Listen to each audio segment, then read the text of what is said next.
자, 오늘 한 절만 있는 말씀인데요, 18절 띄워볼게요. 술 취하지 말라, 이는 방탕한 것이니 오직 성령으로 충만함을 받으라 그래요. 제목을 그래서 있는 그대로, 저는 항상 성경 본문에 있는 단어를 그대로 제목을 삼는데, 문자 그대로 술 취하지 말라, 이런 제목을 잡아봤어요. 현대인들에게 이 설교가 어려운 설교이지요. 그런데 사실은 저 설교를 배경적으로 넘겨서 2000년 전으로 타임머신을 뒤로 돌려봅시다. 그러면 그리스 신화의 디오니소스, 라틴 발음으로 하게 되면 로마 제국에 의해서 이름이 바뀌었는데 바쿠스라 그러죠. 대한민국의 자양강장제 건강음료에 바카스가 있죠. 영어식으로 바카스 이런데 라틴어의 로마식으로 바쿠스. 그리고 그것은 원어의 헬라 신화가 먼저니까 그리스 신화의 원어로 얘기하게 되면 디오니소스, 바로 술의 신입니다. 그래서 술의 신의 향연 축제가 열리면, 지금도 그리스에 가면 매년 8월 달은 디오니소스 축제라 그래서 와인 페스티벌을 벌리는데, 그 신전이 있는 앞마당 좌우 산 언덕 주변에 입장료 한 5유로만 내면 그리스 전국에서, 한국말로 하면 전라도 술, 경상도 술, 충청도 술, 강원도 술, 모든 포도의 주산지에서 나오는 와인은 다 올라옵니다. 하얀 거부터 빨간 거, 까만 것까지 오크통마다 산 언덕에 그냥 쫙 있어요. 그러면 자기가 밑에서부터 잔 하나 줘요. 그러면 그거 딱 열어가지고서 오크통 열어갖고 조금 맛보고 또 조금 맛보고, 중간에 올라가면 취해서 더 이상 못 올라가요. 왜냐하면 하도 많이 먹어갖고 이제부터는 다리가 떨려서 산 언덕을 못 올라가요. 그래서 한 2, 3년 참석한 사람들은 어디서부터 시작하느냐, 처음에는 오크통 그렇게 많아도 쳐다도 안 봐요. 그리고 중간까지 올라가요. 그 다음부터 홀짝홀짝 맛을 보기 시작하죠. 왜? 제일 좋은 와인은 저 꼭대기에 있거든요. 근데 밑에서부터 마셔버리면 중턱에서 포기해야 돼요. 어쨌든 한 달 동안 8월 달에는 그런 축제가 열려요. 갑자기 8월에 다 가고 싶어 하는 얼굴 표정이에요. 그래요. 그런데 그런 상황 속에 지금도 그렇지만은 그리스 사람들이 식사 때마다 와인을 당연히 겸했던 사람들인데, 그런 고대 사람들에게 사도 바울이 예수 믿고 나니까 이거를 하지 말라는 거예요. 어려운 이야기죠. 고린도 지역은 축산유통 구조 자체가 우상 제물이 시장에 팔리니까 시장에 나가 사 먹을 때 묻지 말고 먹으라 그랬거든요. 그러니까 우상 제물이지만 묻지 않고 그냥 사서 먹으니까, 시장에 사 먹는 거니까 허락이 됐는데, 이 술 문제만큼은 너나 없이 세끼 식사 때마다 다 들어가는 건데, 그냥 음료수 없이 우리가 식사할 수 없는 것, 밥 먹으면 국이 따라오는 것, 똑같은 원리인데 이것을 술 취하지 말라. 현대인들에게도 이 설교가 어렵지만 저 설교했던 시대적 상황으로 2000년 전에는 불가능한 이야기입니다. 말한다고 한들 그것을 아무도, 단 한 사람도 지킬 수 있는 상황은 못 되는 그런 시대를 살면서 사도 바울은 그렇게 말합니다. 왜 그러냐면 술 취하지 말라고 하는 이유가 방탕해지기 때문에 그렇다. 그러면서 이어서 성령으로 충만함을 받으라. 그래서 저는 조금 이렇게 억지 손용삼 목사 주석 스타일로 해석을 좀 하고 싶은데, 사도 바울이 지금 말하고자 하는 깊은 논조는 술 취하지 말라는 것이 중심이 아니고 성령으로 충만해라. 술 안 마시려고 애를 쓰고 율법적으로 노력하고 신앙생활을 계율로 생각하고 율법으로 생각해서 자기 제어의 장치로 그냥 자구책 노력으로 애쓰면, 힘쓰면, 노력하면 어려울 텐데, 그냥 다른 걸로 이빠이 여기 채워버렸으니까 더 이상 부어도 들어가지 않게 성령으로 채워버려라. 성령으로 충만하면 더 이상 다른 게 들어갈 게 없으니까, 잡생각이 들어갈 게 없으니까, 여기 마약이고 도박이고 아편이고 색욕이고 정욕이고 알코올이고 이거 집어넣을 수가 없으니까 이렇게 이빠이, 우리가 일본말로 그러죠. 그래서 여기서는 취한다는 단어, 충만하다는 단어를 썼어요. 둘 다 뭐예요? 풀탱크. 일본말로 이빠이잖아요. 술 취한다, 성령으로 취한다, 성령으로 충만하다. 술로 충만하냐, 성령으로 충만하냐, 그것을 지금 비유하고 있지 않습니까? 그래서 사도 바울은 성령으로 충만한 삶을 살도록 요구하고 있지. 그 단계에 이르면 그 다음 단계는 말하지 않아도 자동적으로 신앙 안에서 신앙인이 어떻게 살아야 될까? 우리가 빛의 자녀가 된 다음에 착함과 진실함과 의로움으로 살게 되니까 방탕과 허랑하고 함부로 세욕을 쫓아가지 않기 때문에 하나님께서 성령으로 우리로 하여금 충만케 하시기를 원하시는 것이 아닌가 그렇게 생각하죠. 그래서 우리가 하나가 양보하기 시작하면 자꾸 이렇게 무너지지 않습니까? 그런 것처럼 성령으로 충만해지면 아무것도 양보되지 않고 하나님의 말씀으로 우리가 신앙생활을 바로 할 수 있다고 하는 것이죠. 아랍 속담에 보면 그런 말이 있거든요. 악마가 찾아와서 어떤 사람에게 공갈 협박을 하는 거예요. 앞으로 너희 가정에 큰 화가 미칠 것이다. 그렇기 때문에 그 화를 막으려면 세 가지 중에 하나를 네가 결단해라. 첫 번째는 마누라를 죽을 만큼 때리든지, 두 번째는 네 종을 죽이거나, 아니면 세 번째는 너희 집에 있는 큰 술독에 있는 술을 하루에 다 마셔버리거나, 셋 중에 하나를 택하라. 그랬더니 사랑하는 아내를 죽도록 팰 수도 없고, 뭐 죄도 없는 종을 때려 죽일 수도 없고, 술 먹는 거는 가능할 것 같아서 그 큰 술독을 하루 동안에 다 마셨대요. 마셨더니 어떤 결과가 왔을까요? 생트집 잡아서 마누라하고 싸움이 벌어지니까 마누라가 말대답한다고 죽도록 팼죠. 그러니까 주인이 보니까 이거는 이러다가 사모님 돌아가시게 생겼어. 그래서 막으니까 뇌깐 놈이 뭔데 그러고 때려 죽였어요. 우스갯소리 같지만 이 아담 속담에 있는 건데, 결국은 다른 것 같으면 하나를 잃어버리는 건데 이거는 다 잃어버리는 것이다. 그만큼 술에 대한 경고성을 이야기하고 있는 것이죠. 사실 술 취하지 말라 하는 것은 성령에 충만하게 되면 우리가 자동적으로 해결할 수 있는 거예요. 어떤 철학자가 제자에게, 세 명에게 물었어요. 야, 여기에 이렇게 이 푸른 보리밭에 이 가라지가 이렇게 많이 나는데 이 가라지 제거하는 방법을 좀 너희들 하나씩 해봐라. 그래서 한 제자가 싹 불태워버리겠습니다. 그리고 또 한 제자는 싹 낫으로 그냥 다 비워버리겠습니다. 피 뽑겠다는 거죠. 그 다음에 한 제자는 농약을 싹 뿌리게, 제초제 싹 뿌리겠습니다. 근데 그 다음 해에 보니까 여전히 또 있더라는 것이죠. 그래서 이 철학자가 한 해가 지난 다음에 다시 와서 봐라 그랬더니 없어졌어요. 안 보여요, 가라지들이. 그래서 스승님 어떻게 했습니까? 그랬더니 나는 그것을 뽑지 않고 여기다가 꽉 채웠네. 뭐로? 푸른 보리로 가득 채웠네. 보리를 가득 심어 놓으니까 이 피가 자랄 공간이 없어버린 거예요. 워낙 알곡만 들어차니까. 여러분들의 가슴 속에 예수 그리스도로 가득 차고 십자가의 은혜로 넘치면 세상과 정욕과 이런 것들이 사라질 줄로 믿습니다. 그래요. 타락한 내 생각으로 신앙생활을 하려고 하지 말고, 내 의지로 가슴을 채우려고 하지 말고, 주 예수 그리스도께서, 성령께서 내 가슴에 충만하도록 채워나가는 은혜가 있게 되기를 바랍니다. 그래서 술 취한다는 것은 쉽게 말하면 세상적 방법으로 살아가는 스타일을 이야기하는 것이고, 성령으로 충만한 자의 삶은 내 생각, 내 감정, 내 능력으로 사는 것이 아니라 주의 도우심과 하나님의 지시하심을 따라 말씀대로 순종하며 살아가는 자의 삶. 그래서 너희로 하여금 세상적 방법으로 살아갈 것이냐, 말씀 하나님의 뜻대로 살 것이냐, 이 둘 중에 하나를 택하라. 세상적 방법으로 사는 한 하나님의 방법이 공존할 수 없고, 하나님의 방법으로 사는 한 빛이 들어왔기 때문에 어두움은 자동적으로 소멸될 수밖에 없는 것이다. 이 원리를 사도 바울이 우리에게 가르쳐주고 있는 거예요. 사실 노아는 그 큰 홍수를 이긴 사람이에요. 120년 동안 방주를 짓고 1년 동안 물이 창궐할 때 물에 떠다니면서 뭐 했겠어요? 기도하면서, 하나님의 뜻을 구하면서, 밖에 억수와 같이 창수가 범람한 쏟아지는 빛 속에서 주만 바라보고 있었어요. 열려진 하늘의 창만 바라보고 있었어요. 그런데 나왔어요. 그 다음에 술을 먹고 넘어졌어요. 그래요. 노아의 스토리를 다 아시지만 홍수를 이긴 자가 술에는 지더라는 이야기죠.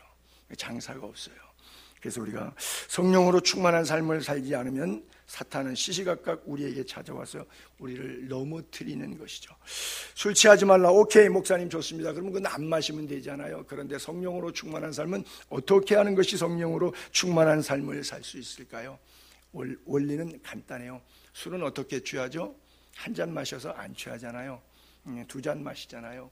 3잔 마시잖아요.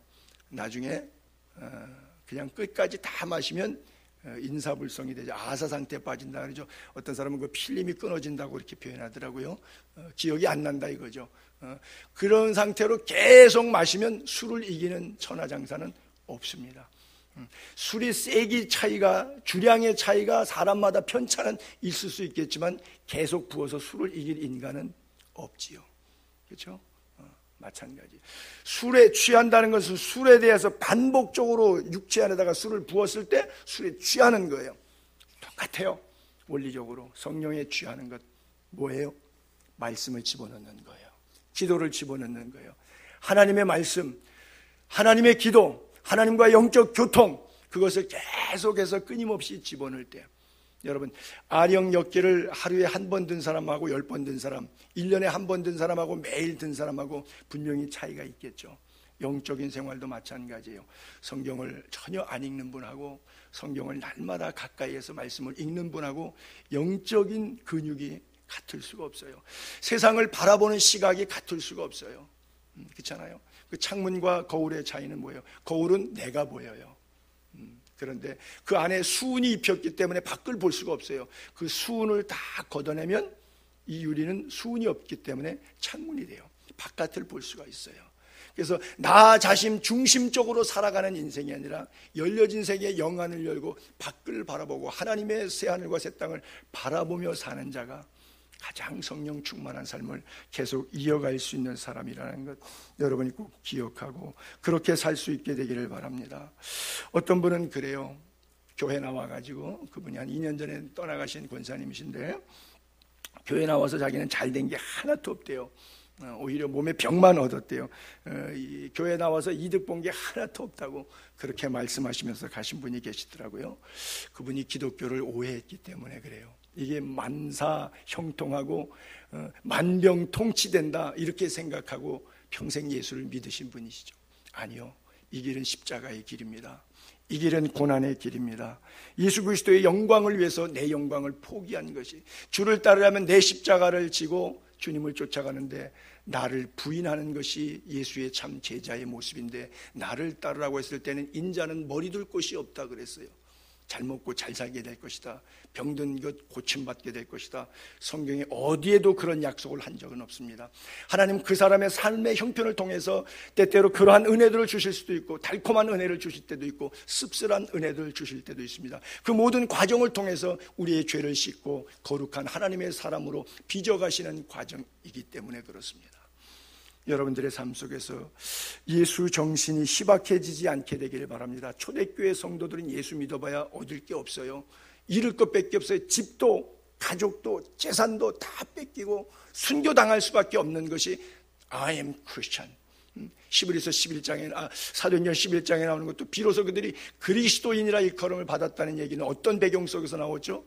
저 예수쟁이들, 사람들의 증오와 박해와 핍박 속에서 저 예수 믿는 것들이라고 하는 것들 때문에 예수쟁이들, 그래서 비로소 그리스도인이라고 하는 이름이 불리워지기 시작했다고 사도행전 11장 26절에는 그렇게 증언하고 있거든요. 그래요. 우리가 21세기에 너무 평안하고 환난이 없이 예수를 평안히 믿을 수 있는 시대가 되다 보니까 예수 믿는 것이 이게 전도가 됐어요. 잘못 뒤집어졌어요.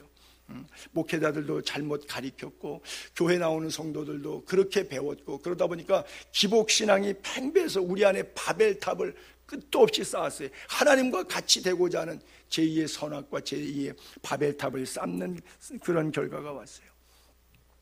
3주 전에 어떤 형제와 자매가 교회를 찾아왔어요. 목사님, 교회 다니고 싶어서 나왔습니다 그랬습니다. 제 발로 이렇게 상가교회 건물에 오는 것은 쉽지 않은데 교회를 나오겠다고 제 발로 찾아와서 어떤 연유냐고 물어봤어요. 그랬더니 자기 친구가 요즘에 자기가 하는 일이 너무 안 되는데 예수 믿는 친구였던 거예요. 야, 교회 가면 일 잘 될 거야. 그랬대요. 그래서 직장이 이 근처이기 때문에 교회 나가면 잘 된다고 해가지고 나왔습니다. 그러더라고요. 그래서 제가 마음이 조금 답답했어요. 왜 이 형제를, 이 자매를 어떻게 가르쳐야 될까? 그래서 있는 그대로 복음을 전했어요.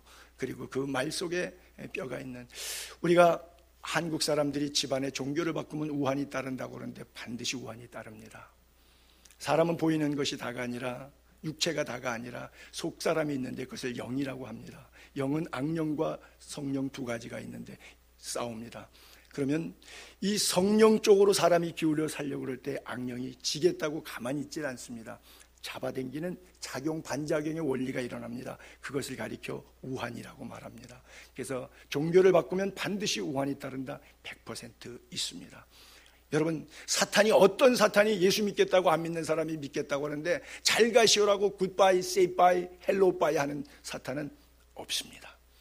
성경에 그렇게 쓰여져 있지도 않습니다. 그러나 주님께서 말씀하신 설교의 핵심의 내용이 뭐예요? 육체를 죽이는 자를 두려워하지 말고 육체와 영혼을 함께 지옥에 멸하는 자를 두려워하라고 하는 것이요. 욥의 육체를 치고 재물을 치고 건강을 치고 자녀를 치고 재산을 칠 때 사탄도 하나님의 허락하심 속에 그것이 가능했어요. 그러나 무엇만큼은 손대지 못하겠어요? 생명만큼은 손대지 못하게 했어요. 생명의 주인이신 우리 하나님께서 내 생명을 붙들고 있기 때문에 모든 사람들이 다 죽는다고 해도 나는 죽지 않는 것은 주님의 결정이 안 나면 안 죽는 거예요. 사명이 있는 한 사람은 죽지 않는 겁니다. 하나님께서 우리들에게 각자에게 사명을 주셨습니다. 그 사명의 길에 서서 예수 그리스도의 영광을 위하여 가장 멋지게 살아가는 성도의 삶, 성령 충만한 삶을 살 수 있게 되기를 바랍니다. 요한일서 2장 15절에 보게 되면 그랬죠. 이 세상이나 세상에 있는 것들을 사랑하지 말라. 누구든지 세상을 사랑하면 아버지의 사랑이 그 안에 있지 아니하니라. 하나님은 사랑인데 내 안에 사랑이 없다, 아버지의 사랑이 없다. 그리고 세상 것들에 대해서 너무 눌려 있어서 신앙생활도 포기되고 예배 자리도 포기가 되고 더 중요한 가치가 세상의 것들이 놓여 있어서 그것을 분주하게 365일 쫓아다닌다 그러면 그 사람이 목사일지언정 장로일지언정 그리스도인이겠는가라고 하는 거예요. 요한 장로는 저 마지막 순간에 요한계시록을 쓰기 바로 직전인데 그가 죽음에 이르기 전에 마지막 나이가 많아서 사랑하는 후배 제자들에게 그렇게 이야기한 거예요. 이 세상이나 세상에 있는 것들을 사랑하지 말라고요. 이 세상을 사랑하다 보면 아버지의 사랑이 그 안에 머물지 못하기 때문에. 그래서 사도 바울이 성령의 충만함을 위해서 방탕한 생활이 되지 않도록 하기 위해서 술 취하지 말라고 권면하고 있는 거예요. 성경은 왜 금주를 요구하고 있는가? 성경이 물이 변하여 포도주가 되고 내 비위에 나는 위장약을 해서 물만 먹지 말고 디모데에게 바울이 포도주를 조금씩 쓰라. 옛날에 포도당 주사가 없는 시절이니까 암포제렘 같은 하얀 현탄에게 그런 점액질을 막아줄 수 있는 그런 위장약이 개발되기 전이니까 포도 액기스에서 나오는 추출물로 인해서 여러 가지 건강 재료를 썼죠. 올리브, 레몬, 포도 이런 데서 나오는 것은 귀한 약재료가 되었죠. 그래서 그렇게 사용한 적은 있었습니다. 그러나 지금은 위장병에 포도주보다 더 좋은 위장약이 있는데 굳이 포도주를 쓰면서 이것이 성경에 있으니까 쓰겠다라고 하는 것은 조금 어리석은 일이 될 수가 있겠죠. 여러분이 너무나 잘 아시는 우리 잠언 23장에 보게 되면 술에 관한 이런 구절이 나오죠. 다 아셔서 몇 번씩 보셨던 구절일 거예요. 술 취한 사람에게는 재앙이 있고요, 근심이 있고요, 분쟁이 있고요, 원망이 있고요, 까닭 없는 상처가 있고요, 눈이 붉어요. 눈이 시뻘게 충혈되어 있어요. 누구에 있느요? 술에 잠긴 자에게 있다 그래요. 목사님 그거는 다른 사람들 술 안 먹어도 재앙도 있고 분쟁 원망 다 있는데요. 예, 있을 수 있습니다. 술에 잠긴 자에게 특징적으로 저것이 나타나 있고요. 그 다음에 혼합한 술, 한국식으로 말하면 폭탄주, 맥주 속에다가 소주 넣어가지고 탁 치면 다다다다닥 하고서는 퓨 하고 거품 올라오면서, 그리고 또 그걸 왜 자꾸 이렇게 위에다가 끈지는지 모르겠어요. 혼합한 술을 구하러 다니는 자에게 있느니라. 포도주는 붉고 잔에서 번쩍이며 순하게 내려가느니 지중해 바다를 바라보면서 따베르나 커피숍에 앉아갖고 와인잔 예쁘게 놓고서는 기울이고 있는 그 정치 얼마나 멋있어요. 그 또 와인잔은 또 목구멍에 얼마나 순하게 내려가겠어요. 그렇죠? 너는 그것을 보지도 말지어다 그래요. 아까는 술 마시지 말라, 술 취하지 말라 하니까 어떤 분은 그래요. 취하지 않을 정도까지만 마시면 된다. 그러면 어디서부터 취하고 어디서부터 안 취하는 거는 물론 자기가 알 수도 있는 분도 있긴 해요. 경험이 많은 분들은. 그러나 그것을 의학적으로 규명하기는 어렵죠. 한 방울만 들어가도 알코올이 몸에서 분해될 때 취기가 오는 거죠. 그것이 행동과 언어에 있어서 높낮이가 차이가 있을 뿐이겠지만 어쨌든 너는 그것을 보지도 말자다. 아까는 뭐 취하지 말라 그랬는데 이제 이건 안 보는 게 좋겠다. 왜? 선악과를 따먹을 때 보암직하고 먹음직하고 지혜롭게 할 만큼 탐스러운 그거 신경 쓰지 말고 0.001%의 선악과 때문에 마음에 근심이 가갖고 초점이 거기 가갖고 시력이 거기에 빼앗기고 마음이 홀림을 당하고 이렇게 하지 말고 99.99%의 생명나무 과실들을 주신 그 넓은 에덴 동산에서 마음껏 자유롭게 누리면 되는데 하나 딱 걸린 것 때문에 인간은 어쩔 수 없나 봐요.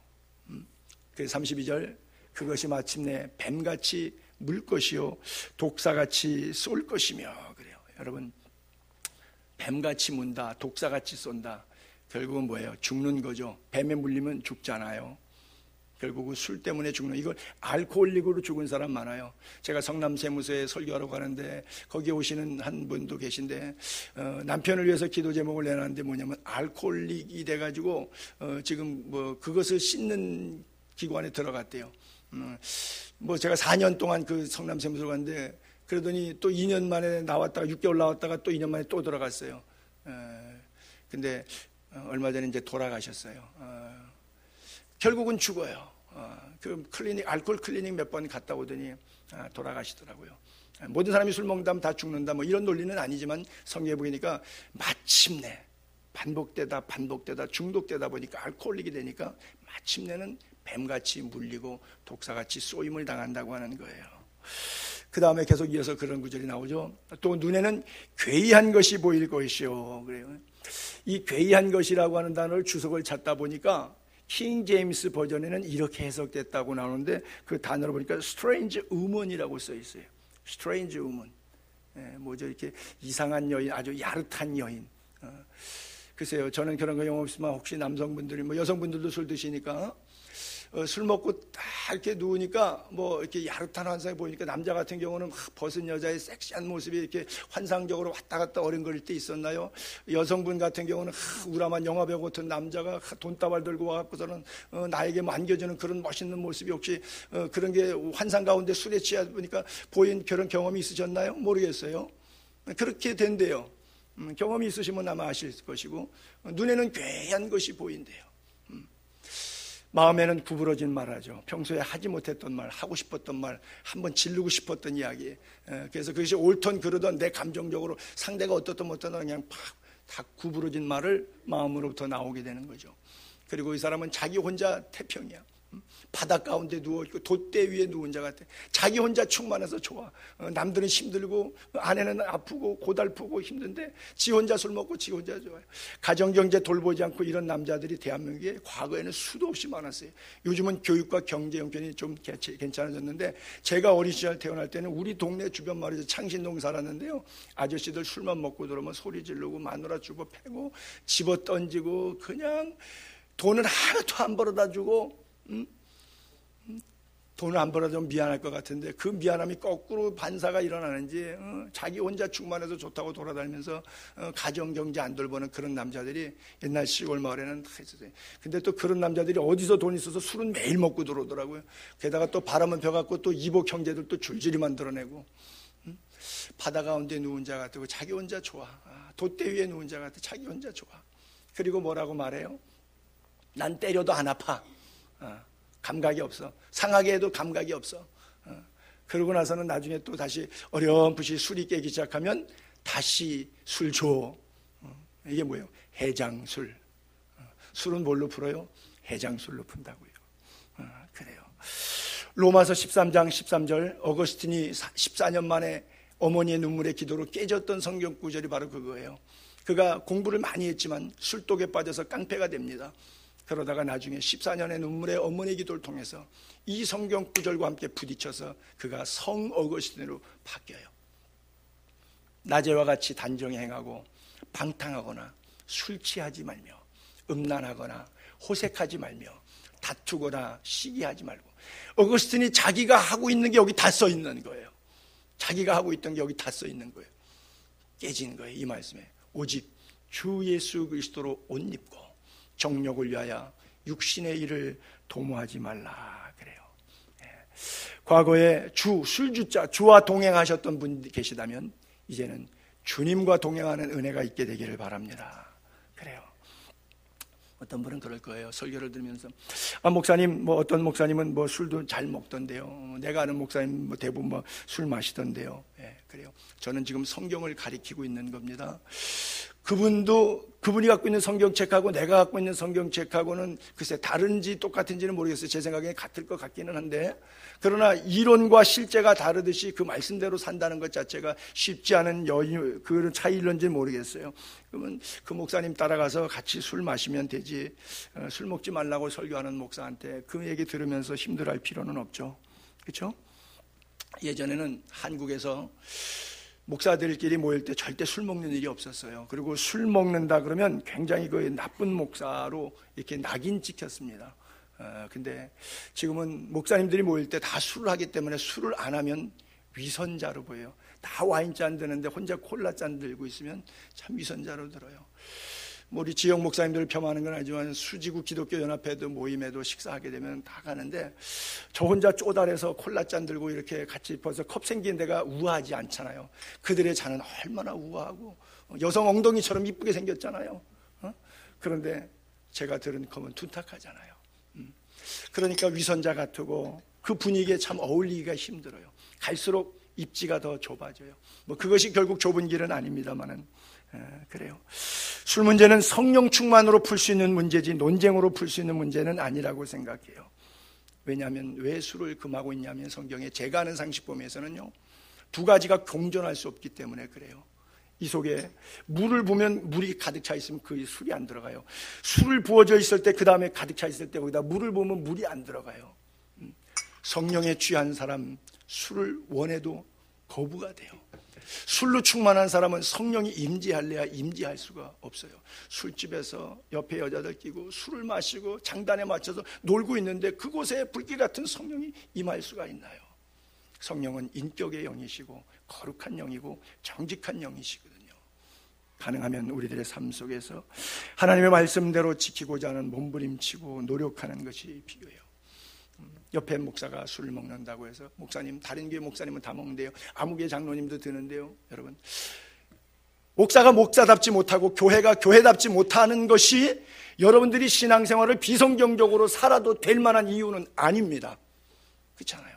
제가 언젠가도 그런 비유 들었지만 우리 학교 똥통학교고 우리 선생님 실력도 없어서 가르치지도 못하고 맨날 시간만 때우고서는 교과서나 읽게 하는데 내가 그래서 성적 빵점 맞았다. 학교가 책임져 줄 거예요. 선생님이 책임져 줄 거예요. 결국 고스란히 그 피해는 나에게 돌아오는 거예요. 나만 손해보는 거예요. 교회 탓하지 마시고 목사 탓하지 마시고 여러분이 말씀 안에 내가 그대로 살지 못함을 늘 자책하기를 바랍니다. 누구 다른 사람 보고 잘 못하는 사람 때문에 내가 위로되는 그런 시소게임으로 신앙생활을 하지 마시고 언제까지 도의 초보의 단계에 그렇게 머물러서 신앙생활을 할 거예요. 하나님이 예수면 예수인 거고 하나님이 노면 노인 거예요. 생명이 끝나는 마지막 순간까지 하나님의 말씀을 따라가는 것이 성도의 삶이에요. 비록 그대로 살기가 쉽지는 않습니다. 그렇게 설교하는 제 마음도 아파요. 그리고 성경은 이 술 먹는 문제를 음탕하다고 방탕하다고 말하고 있어요. 아마 방랑하고 방탕하고 허비하는 이런 모든 문제에 대해서는 술 취한 경험을 가진 분들에게는 설명 없이 이해가 충분히 가능하리라고 믿어요. 윤리 도덕적인 면에 있어서 얼마 전에도 그런 뉴스를 보니까 술 먹고 옆에 앉아서 어떻게 동네 이웃 아줌마하고 같이 가게 되는데 픽업을 같은 방향이니까 했는 모양인데 그냥 성추행을 하니까 운전수는 봤니 못 봤니 백밀러로 이래갖고 서로 고소 고발하는 그 연예인들이 그런 일을 했더라고요. 근데 뭐 취중의 행동은 정상 참작이 된다나요? 나는 미성년자를 갖다가 성추행해서 지금 감옥에 가 있는 그 요즘에 조두순인가 누구 그 얘기는 사건 사고 나올 때마다 거기에 하나 형량이 감형되는 게 있는데 뭐가 냐면 술 취한 상태에서 3년씩 5년씩 감형이 되더라고요. 아니 운전은 술 취했기 때문에 면허증까지 뺏고 더 올라가 버리고 페널티도 더 나오는데 왜 살인죄 간음죄 진 사람들이 술 취한 것은 왜 술 취한 상태이기 때문에 제정신이 아니어서 정상 참작이 돼서 양형이 줄어들지요? 어떤 논리로 그런 잣대로 이 법이 틀리지 않아요. 형평성의 원리 맞지도 않잖아요. 세상의 법이라는 건 그래요. 왜요? 법 자체가 물수변에 있을 것자니까 있는데 물 흐르는 데 가서 있는 게 법이니까 이연령 비연령 귀에 걸면 귀걸이 코에 걸면 코걸이죠. 우리는 예수를 그렇게 배우지 않았어요. 성경은 왔다 갔다 하지 않아요. 대한민국 법은 입법부에서 국회에서 매년 바뀝니다. 국회의원들도 지들이 바꾼데도 자기도 몰라요. 왜? 작년에 발의했던 그 법을 금년에 다른 의원이 발의해갖고 통과되는 번에 또 바뀌어버렸거든요. 그러니까 자기는 바뀐 게 안 바뀐 게 몰라요. 국법을 대한민국 국민도 모르고 판검사도 다 몰라요. 하도 바뀌니까. 성경은 안 바뀌어요. 왜냐하면 윤리와 도덕이 아니라 생명인 진리이기 때문에. 내가 곧 길이요 진리요 생명이라. 생명 되신 예수님이기 때문에 성경은 바뀔 수가 없는 거예요. 우리가 교회를 믿는 것도 아니고 목사를 믿는 것도 아니에요. 성경을 믿는 거예요. 하나님을 믿는 거예요. 하나님이 말씀하시면 가라면 가는 거고 서라면 서는 거예요. 하라면 하는 거고 하지 말라면 안 하는 거예요. 하나님이시기 때문에. 왜냐하면 내 생명의 주인이시기 때문에 그래요. 탕자의 비유를 보면 그런 구절이 나오죠. 그가 허랑방탕하여 그 재산을 다 낭비하더니 그래요.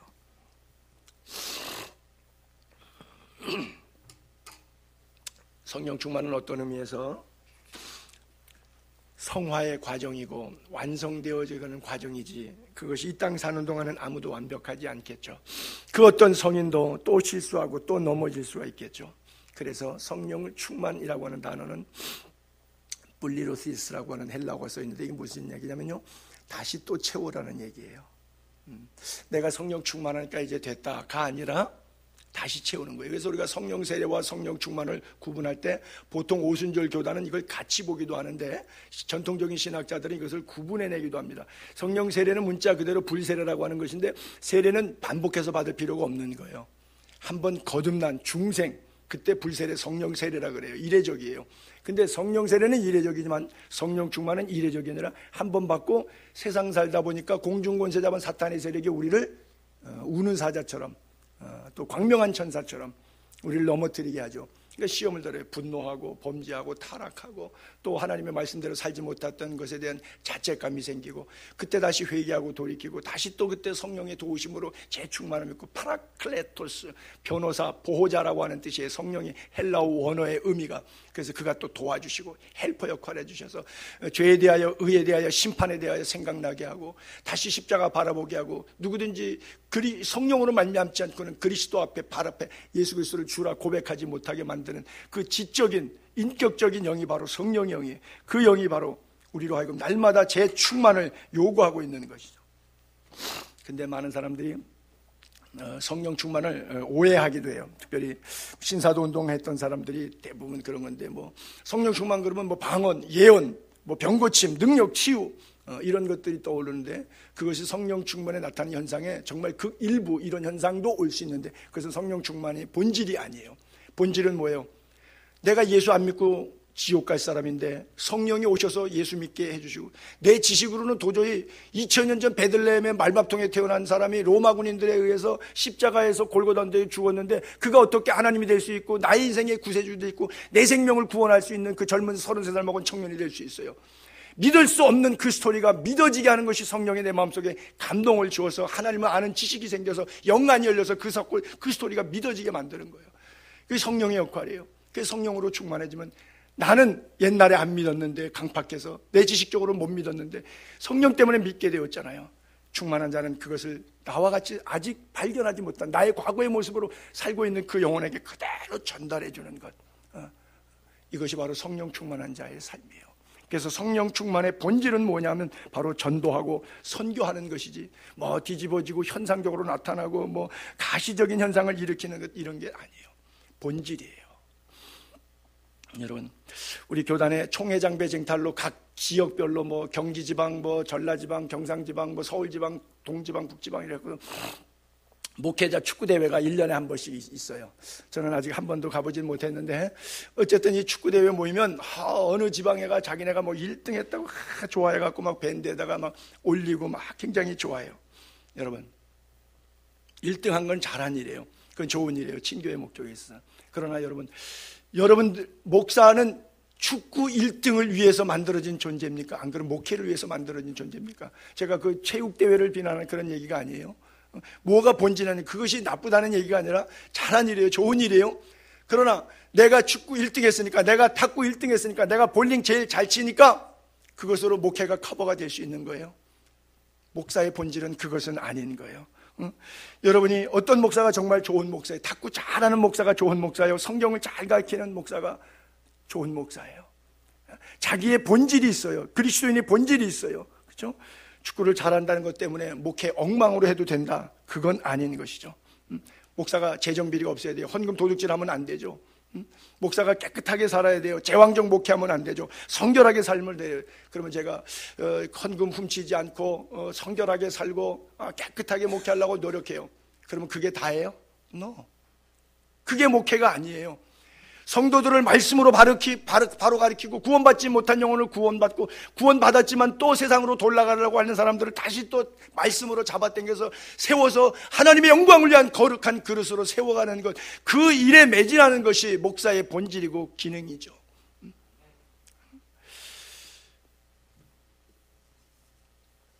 그런데 목사의 이 본질이 바뀔 때가 많죠. 왜냐하면 이 감정 싸움을 하다 보니까. 그렇죠? 우리가 사춘기 자녀를 기르다 보면 그런 얘기를 하죠. 야, 연애하지 말고 공부를 해야지. 그래요. 그러면 얘가 연애를 안 하고 가만히 있으면 부모에게 순종하는 거죠. 연애를 하지 말라고 하는 뜻은 뭐 하라는 뜻이에요? 공부를 잘하라고 하는 뜻이에요. 근데 하지 말라니까 연애 안 하고 있어서 가만히 있었어요. 순종했어요. 그런데 성적은 빵점이 나왔어요. 연애했는데 오히려 성적은 올 A가 나왔어요. 어느 쪽이 더 본질적으로 학생의 신분의 삶을 산 것입니까? 목사의 삶도 성도의 삶도 마찬가지예요. 그래요. 우리가 우리 안에서 일어나는 감정적인 소용돌이 속에서 내 감정이 중심이 아니라 하나님의 말씀이 나를 뭐라고 이끌어 가시는가 하는 것을 분명히 볼 수 있어야 돼요. 제가 그런 예를 들었던 것 같은데, 안중근 의사는 한국 사람에게는 의로울 의자에다가 옳을 의자에다가 선비사자를 써요. 안중근 의사라 그래요. 아주 의로운, 우리에겐 추앙받는, 존경받는 인물이에요. 일본 사람들은 뭐예요? 암살자 안중근이에요. 테러리스트 안중근이에요. 그건 그들의 입장에서는 100번 옳아요. 우리가 볼 때는 분개스럽지만 그들의 입장에서는 옳아요. 자, 그러면 제3자의 감정은 어떤 것일까요? 관심 없어요. 제3국 사람은 관심 없어요. 단 뭐가 중요하냐? 그 사람이 친구가 일본 사람이냐 한국 사람이냐에 따라서 하는 얘기가 다를 수 있어요. 그러면 그 말이, 기준이 역사적으로 사실인 거예요? 아닌 거예요? 아니죠. 전혀 감정적인 것이죠. 김재규, 박정희 대통령의 시해한 사람 김재규인데, 무덤에 가봤더니 묘비에 그렇게 되어 있어요. 의사 김재규 장군 추모비 해갖고 묘비에다가 해놓고 꽃이랑 갖다 놓고 쫙 해놨더라고요. 거기다가 그의 시비랑 아주 숭배 정도로 아주 그냥 잘 해놨더라고요. 그러면 어떤 사람은 그 사람을 의사로 볼 테고, 어떤 사람은 그래도 그렇지 어떻게 대통령을 시한 그 역적 모반에 그런 항명을 할 수가 있겠는가, 이렇게 생각하는 사람도 있을 것이고, 역사는 어떻게 평가할지 몰라요. 뭐 설교 시간이니까 복음이 중요하기 때문에 그 내용이 어떤 게 옳다 그르다를 말하는 것이 아니에요. 이런 생각을 가진 사람도 있고 저런 생각을 가진 사람도 있는데, 그 기준이 역사적으로 사실이고 진실이냐가 아니라 그들의 갖고 있는 가치관의 감정 싸움이라고 하는 것이죠.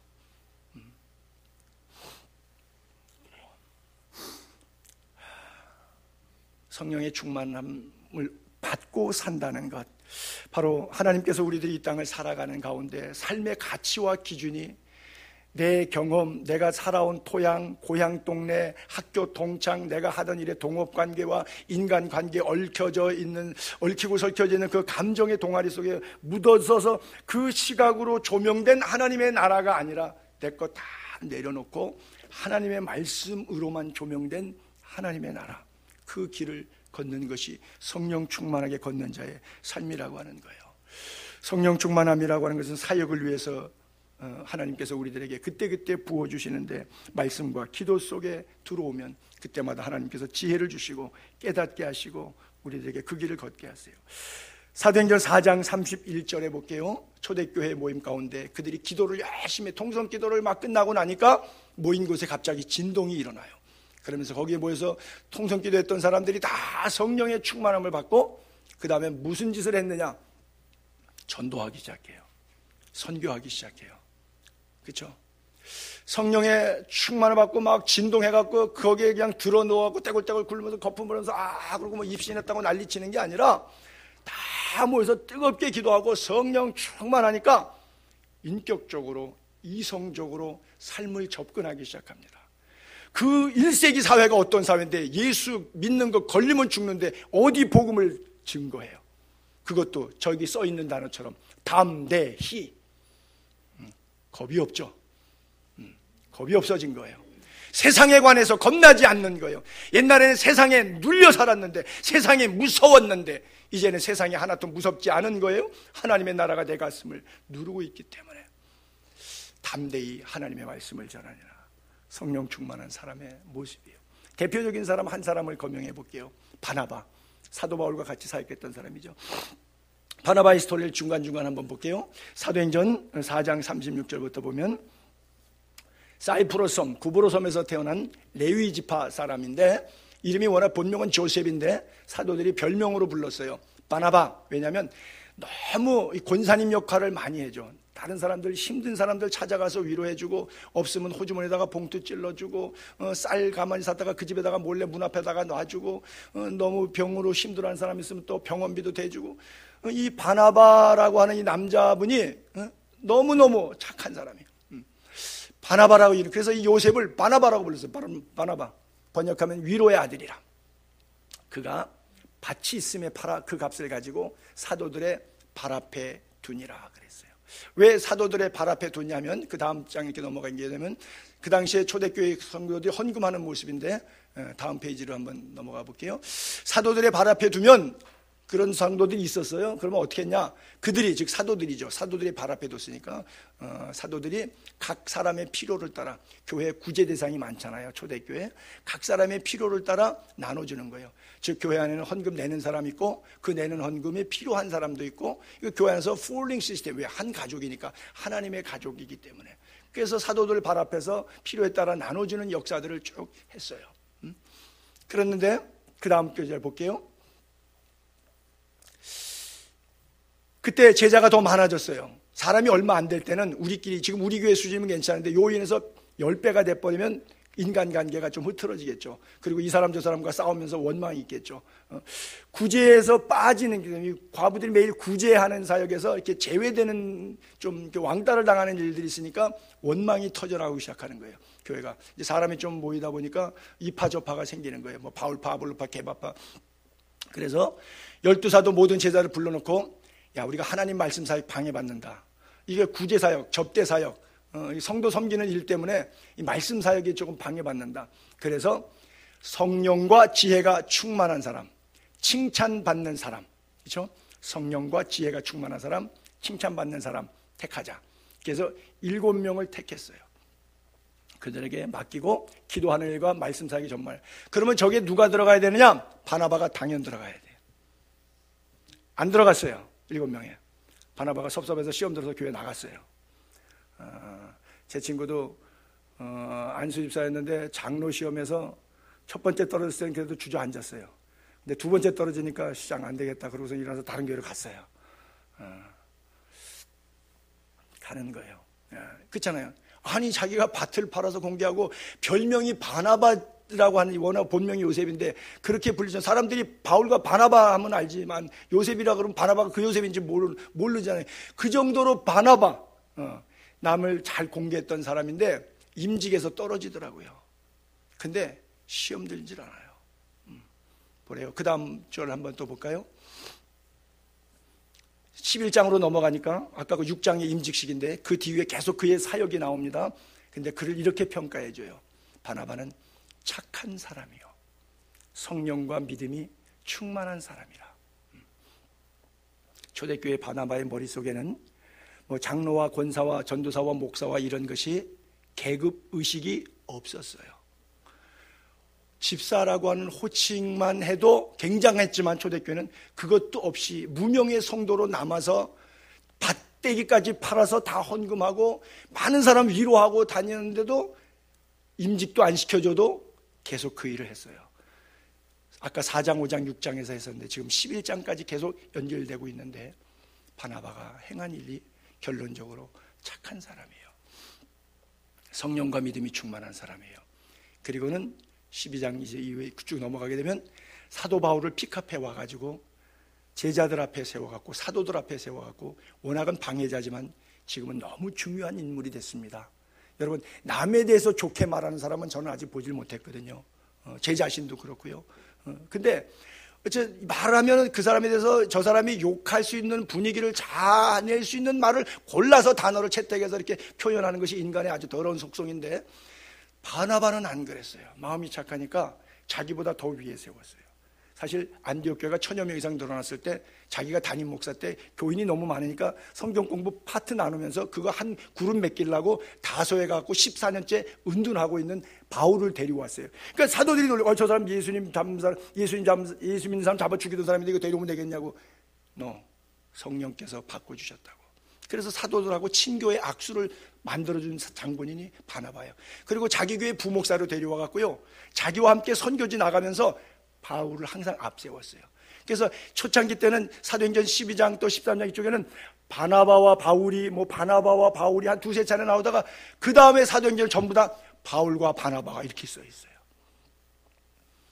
한국 사람 같으면 주보에 이름만 앞뒤로 나오도 난리가 나죠. 원로 목사, 후임 목사 주보 이름 사이즈 크기 글자 가지고도 싸우죠. 여기 오른쪽에 넣냐 왼쪽에 넣냐 갖고 내 이름 나왔어 안 나왔어? 나 광고 시간에 너 뭐 해줬어 안 해줬어? 이런 것 갖고 자리 명분 때문에 얼마나 시험 드는 일이 많은지 몰라요. 바나바 전 재산 생명 사명의 부르심 때문에 나 같은 죄인 살리신 고맙다는 감사함 때문에 받은 은혜를 성령의 충만함 속으로 살아갔어요. 정직한 그리스도인의 모습으로 살았던 것이죠. 우리가 늘 헷갈리는 부분이 이런 부분이 있습니다. 착한 사람, 성령의 충만한 사람. 성경은 그렇게 써 있는데 어떤 사람은 착한데 세속적이야. 세속적인 사람 가운데 착한 사람이 있어요. 근데 어떤 사람은 뭐 기도하는 거나 뭐 아는 성경 지식이나 교회 섬기는 거나 볼 때는 굉장히 뭐 교회 매니아. 교회 마니아야 그냥. 근데 사람이 악해. 사회생활하는 거 보니까 보통 사기꾼이 아니야. 이런 게 우리가 늘 헷갈리는 거예요. 근데 사실 헷갈릴 필요 없어요. 사실은 그 한쪽이 어느 쪽이 잘못된 거고 한쪽이 가짜인 거예요. 어느 쪽인지는 뭐 각자가 알아서 판단이지만 한쪽이 가짜인 거예요. 왜? 진짜는 같이 가게 되어 있어요. 소나무는 솔방울이 나오고 사과나무는 사과 열매가 맺히고 나무를 보면 열매를 보면 그 나무를 알기 때문에 성령에 충만한 사람은 그대로 가게 되어 있어요. 갈라디아서 5장 16절에 너희는 성령을 따라 행하라.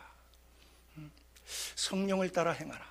그리하면 육체의 욕심 이루지 아니하리라. 육체의 소욕은 성령 싸워요. 육체의 욕심들은요 성령의 일, 말씀의 지시하심 못하게 막아요. 또 반대로 이 성령은 육체를 제어해버려요. 빛은 어둠을 제어해버려요. 이 둘이 서로 대적해요. 불 끄면 어두워지고 불을 켜면 어둠은 사라지고 어둠과 빛이 공존 가능해요? 불가능해요. 여기 너무 어두워요. 근데 형광등 켜놨는데 이렇게 다 켜놨는데 너무너무 어두워요. 앞이가 잘 안 보여요. 이게 가능하냐고요? 가능하지 않죠. 근데 사람은 가능하잖아요. 그렇죠? 한 입에서 단물과 쓴물이 나죠. 찬송과 저주가 나오죠. 우리가 그리스도인데 이것이 합당하지 않다고 성경은 얘기하고 있는데, 신기하게 자연현상에서 빛과 어두움이 조화를 이루어서 동시에 공존할 수 없는데 우리는 그렇단 말이죠. 그 중에 하나가 가짜이기 때문에 그런 거죠. 하나가 위선이기 때문에 그런 거예요. 성령을 따라 행하게 되면 육체의 소욕이 사라지게 되어 있는 거예요. 이 둘이 서로 대적해서 너희가 원하는 것을 하지 못하게. 마지막 한 구절만 더 올려볼게요.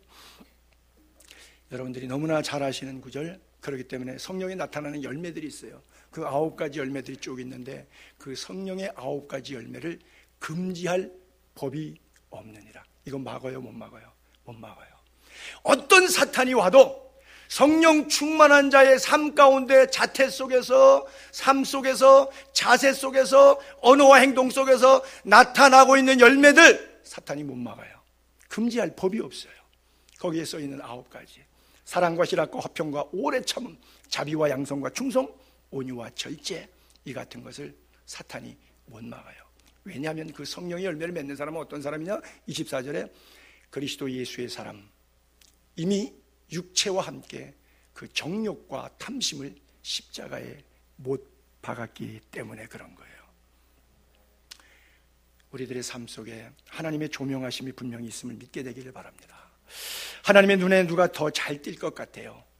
누가 더 잘 띌 것 같습니까? 평소의 신앙, 평소의 삶, 평소의 인격 굉장히 중요합니다. 어느 날 갑자기 생기지 않습니다. 인격이 하루아침에 만들어지지 않습니다. 신앙 인격 더 말할 나위 없어요. 중생은 순간적으로 일어나지만 성화와 성결은 점진적으로 성숙되는 거예요.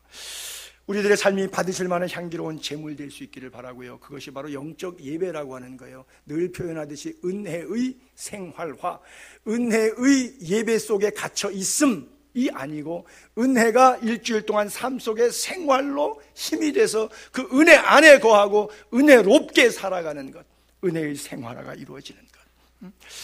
천국은 꼭 죽어서만 순간 존재 이동되는 것으로 생각하지 않게 되기를 바랍니다. 하나님의 나라가 이미 우리나라에, 우리 가슴에 임합니다. 하나님의 나라가 여기 있다 저기 있다 하지 못하리니 이미 너희 안에 있느니라 말씀하셨어요. 성령 충만한 자가 우리 가슴 속에 하나님의 나라로 채워져 있어요. 어떤 깊은 영성 단계에 들어가려고 수도원을 찾는 일은 초보 단계 때로는 필요할런지 모르지만, 그러나 어느 정도 수준에 올라가는 사람들에게는 어리석은 일일런지도 몰라요. 왜냐하면 삶의 열매들이 수도원 속에서, 기도원 속에서 나오지 않습니다. 삶의 현장에서 나와요.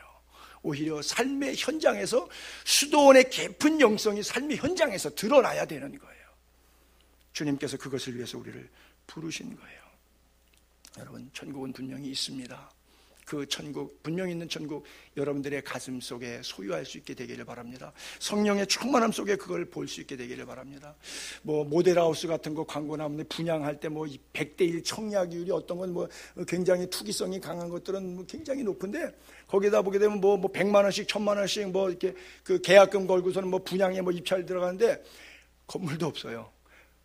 그냥 땅만 보는 거예요. 그 다음에 카탈로그에 그림 사진하고 모델하우스 한번 가보고 그거 믿고 그냥 돈 거기다 다 줘버리는 거예요. 아직 아무것도 없는데도 돈을 왜 주죠? 100% 믿기 때문에. 100% 돈 뛸 거라고 생각하고 계약금 거는 사람 아무도 없어요. 100% 모델하우스대로 자기가 들어가 살 거라고 믿기 때문에 거기다가 돈을 내놓는 거예요. 천국은 이와 같다고 그랬어요. 감추인 보화처럼. 그렇죠? 모든 소유를 팔고도 살 수 있는, 사야 될 만한 가치 있는 일이기 때문에 그래요. 여러분, 오늘 말씀을 정리하면서 여러분들 안에 구원에 대한 확실한 재점검을 한번 해보시기 바랍니다. 구원이 총체적으로 내 안에서. 첫 번째는 하나님과의 관계예요. 옛사람 죄로 죽을 수밖에 없죠. 새사람 천국 백성 됐잖아요. 하나님과의 관계가 broken, 깨져 있었는데 이제 하나님과의 관계가 회복된 옛사람을 벗어버리고 새사람을 입고 살고 있는지. 두 번째는 내 안에 죄 용서함 받은 확신이 있는지. 그것은 어떻게 알아요? 내 삶이 어둠의 삶을 계속 살고 있는지, 안 그러면 빛의 자녀들처럼 착하고 의롭고 진실하게 살고 있는지. 죄 용서함 받은 것에 대한 분명한 확신을 한번 점검해 보세요. 그리고 마지막 세 번째로는 영혼육이 하나님 앞에서 참된 자유함을 누리고 있는지요. 여러분, 에덴은 기쁨이라고 하는 뜻이라고 했잖아요. 에덴을 잃어버렸다는 것은 삶의 기쁨을 잃어버린 거예요. 에덴의 추방은 기쁨의 추방이에요. 새 에덴을 다시 얻는 것은 뭐예요? 기쁨을 회복하는 거예요. 자유함. 종으로 노예로 있을 때는, 억압 속에 있을 때는 자유가 없었는데 이제 죄로부터 해방을 받아서 내 영혼과 육체가 예수 그리스도 안에서 참된 자유함, 진리의 자유함을 누리고 있을 때 나는 너무나 날개를 달고 솜토리를 날아가는 것 같은 기쁨의 자유함이 있어요. 에덴을 잃어버렸던 에덴을 회복하는 은혜, 범사가 잘 되고 영혼이 잘 되고 항상 강건하라고 하는 요한 3서 2절의 축복과 같은 그런 은혜를 내가 지금 삶의 현장에 경험하고 있는지, 부디 사랑하는 우리 예수의 교회 지체들이 영혼도 잘 되고 범사도 잘 되고 항상 강건하게 되기를 주의 이름으로 축복합니다.